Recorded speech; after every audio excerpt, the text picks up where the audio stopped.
Come, traveller, and hear the tale of Jonah, prophet, runaway, and reluctant herald of divine mercy. A story of storms and shadows, of repentance and redemption, penned upon the restless waves of the sea and the walls of a great city.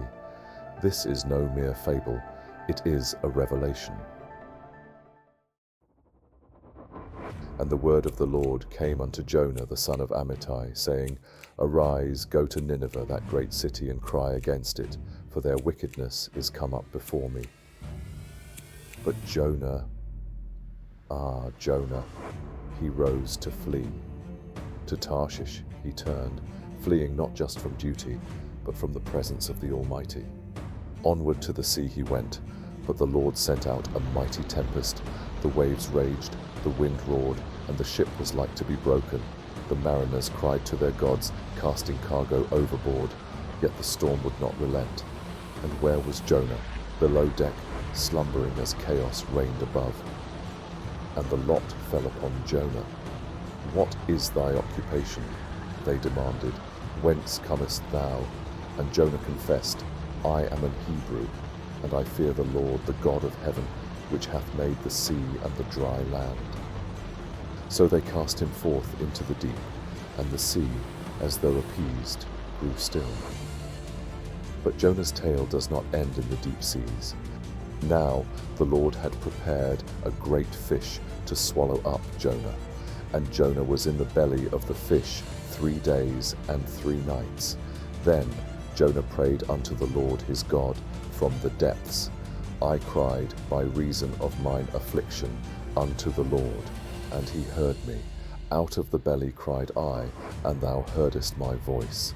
With his prayer Jonah submitted to the will of the Almighty, and the Lord spake unto the fish, and it vomited out Jonah upon the dry land.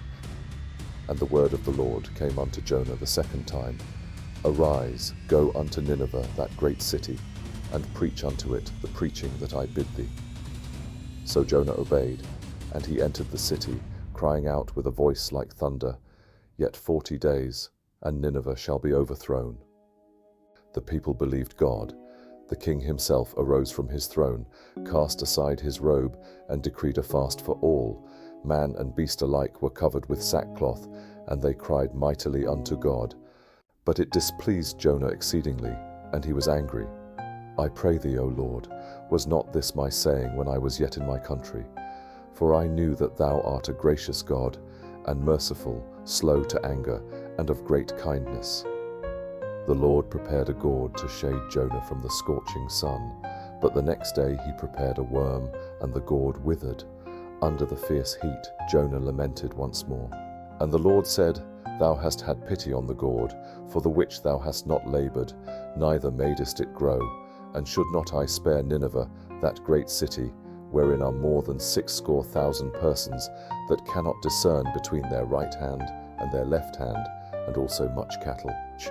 And thus ends the story of Jonah, a man both chosen and chastened, whose journey mirrors the great paradox of grace, that mercy is unearned and yet freely given. Let us, too, consider the call to compassion in our own lives, for the Lord's ways are higher than ours, his mercy immeasurable.